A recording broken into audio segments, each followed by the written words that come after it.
Vous ne vous en rendez peut-être pas forcément compte quand vous la voyez comme ça, mais en plus d'être une star des courses auto classiques comme sa grande sœur, la Lotus Elan R26, la Super 7 est encore plus forte que la Porsche 911. Non, elle n'est pas plus puissante, elle n'est pas plus performante non plus. Mais alors, qu'est-ce que cette sympathique anglaise a de si particulier ? Eh bien, c'est tout simplement la sportive la plus ancienne du marché. Et même si vous l'avez sans doute très peu croisée sur la route, elle existe encore aujourd'hui. Ouais, la première Porsche 911, c'était en 1964. La première Lotus Super 7, elle est sortie en 1957. Impressionnant, hein ? D'autant plus que son concept n'a quasiment pas évolué en 65 ans. Une voiture super légère, un moteur avec une puissance honorable et des roues arrière motrices. Et le résultat,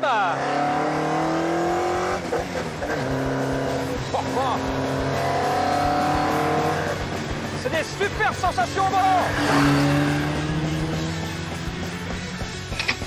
La Super 7, on la doit à cet homme, Colin Chapman, un super ingénieur fondateur de la marque anglaise Lotus. Son credo, light is right. En gros, ça veut dire que plus c'est léger, mieux c'est. Et quand cette version S1 sort en 1957, elle ne pèse que 416 kg, moins que les batteries d'une Porsche Taycan aujourd'hui. Depuis 1973, la Super 7 a changé de blason. Elle est désormais vendue par Caterham et non plus Lotus.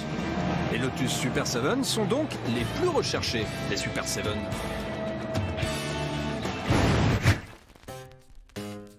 Voici l'un des 1310 exemplaires de la version S2 vendue entre 1960 et 1968, mais spécialement préparé pour la compétition et qui a plusieurs fois participé à des courses auto-historiques. C'est d'ailleurs pour ça qu'il lui manque son passage de roue avant droit, après une touchette sur le circuit de Dijon-Prenois. Comme toutes les Super 7, elle a cette gueule de grenouille avec ses phares sphériques, tels deux yeux globuleux de batracien posés sur sa carrosserie. En plus, comparé à nos voitures modernes, c'est une puce, à peine 3,34 m de long, ce qui la rend encore plus craquante.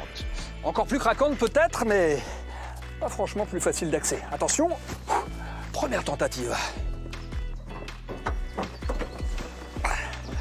Ça bloque un petit peu. Allez. Et voilà. Quoi ? On peut enlever le volant ? Vous auriez pu me le dire avant, hein. En tout cas, moi, je suis bien installé, coincé entre le couloir de transmission et la carrosserie. Le pédalier, les pédales sont assez rapprochées, il va falloir faire attention à ne pas appuyer sur toutes les trois en même temps. Mais bon, tout ça, c'est très spartiate, mais on n'est pas là pour enfiler les perles, hein. Sinon, on aurait choisi une Rolls. Pour être engagé en compétition, cette Super 7 a eu droit à quelques retouches. Charles Collin est le gérant du garage Cécile Car à Ollainville. C'est grâce à lui que notre modèle de 1966 roule comme au premier jour, malgré ses 56 printemps. Bon Charles, c'est quoi un petit peu les modifications qu'il y a eu sur cette voiture ?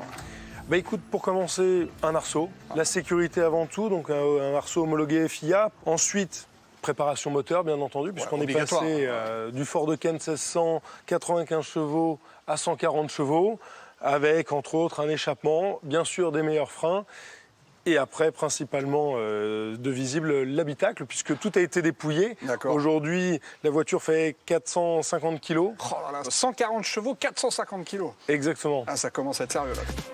Dans les années 60, quand elle sort, cette Super 7 est l'une des meilleures sportives du monde. Mais surtout, elle est relativement accessible, à peine plus de 1000 livres sterling.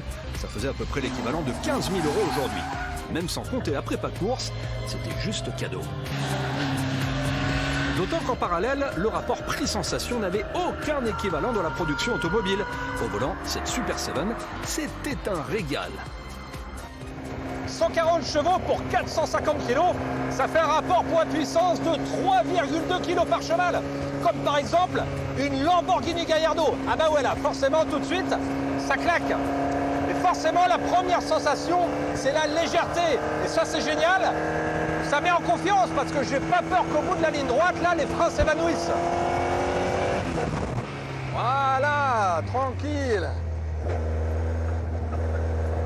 Puis après, il y a ce moteur à l'ancienne avec des carbus. C'est un peu rugueux, mais il y a cette sensation d'avoir une bête féroce sous le capot, prête à bondir, à rugir à chaque coup d'accélérateur. Ah, j'adore! Alors attention. attention, cette 7S2 reste une voiture des années 60 avec des commandes dures, sans assistance, bref, sans filtre, moins optimisée et donc moins efficace que nos voitures modernes. Mais le plaisir est énorme parce que c'est le pilote et seulement lui qui doit s'occuper de tout pour garder l'auto sur la piste. Ce qui n'est pas toujours évident car la Super 7 est en plus très mobile du train arrière.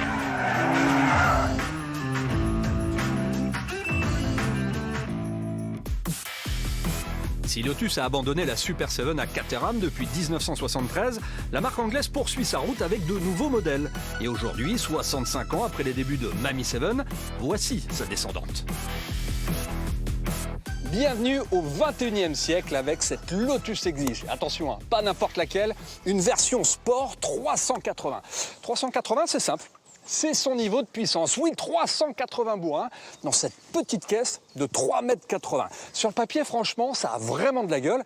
Et puis d'ailleurs, niveau look, je sais pas pour vous, mais moi, je la kiffe. Bon, reste une question quand même. Est-ce que cette voiture d'aujourd'hui, elle respecte la philosophie initiée par Colin Chapman dans les années 50 avec cette Super 7? Si la légèreté est le maître mot chez Lotus avec l'Exige, la descendance prend du poids. 1 tonne 150, c'est 2 fois plus que les premières Super 7. Mais l'honneur est sauf. Comparé aux sportifs actuels, elle reste un poids plume. Benjamin Legrand, c'est le gérant du garage Logier à Paris. Les Lotus, il les connaît par cœur. Et le moins que l'on puisse dire, c'est que son avis sur cette Exige est radical. Cette voiture, pour moi, c'est le top de sa catégorie. Un moteur arrière central, un gros freinage. Quand on rentre dedans, on est à ras du sol, on se croit directement pour un pilote. Et moi, j'en ai essayé des voitures, je suis loin d'être un pilote.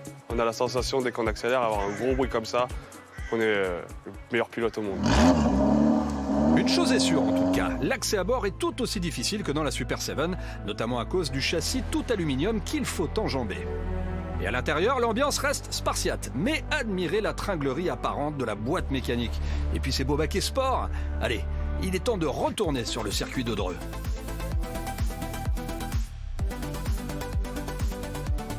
Le rapport poids-puissance de la Super 7, on l'a vu, c'est 3,2 kg par cheval. Celui de notre Exige, et malgré sa prise de poids, c'est encore mieux, 3 kg par cheval. On a envie de savoir comment ça se traduit en termes de performance. Prêt ? «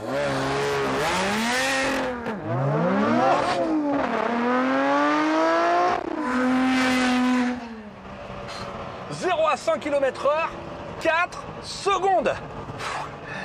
Ça, c'est déjà un bon indicateur. Hein. Pas mal du tout. Hein. Alors, pas mal du tout. Derrière à l'attaque, c'est un festival de sportivité et d'efficacité. La direction est ultra informative et dans le baquet, on ressent toutes les forces qui s'exercent sur le châssis. Ça s'appelle faire corps avec sa machine et c'est juste jouissif. La boîte est rapide et précise, le pédalier est imaginé pour le talon pointe et inutile de vouloir la faire dériver en virage. Le grip est impressionnant, bref, le tableau est parfait.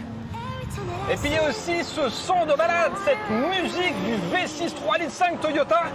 Allez, écoutez, c'est cadeau.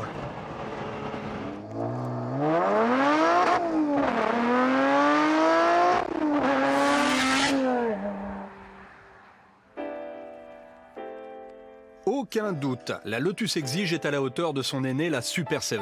Surtout, elle honore la mémoire de Colin Chapman. L'une comme l'autre n'est pas donnée. 90 000 € pour l'Exige et au moins 65 000 pour cette Super 7. Mais à ce prix, vous bénéficiez de sensations uniques, authentiquement sportives, de celles capables de faire naître des passions de toute une vie.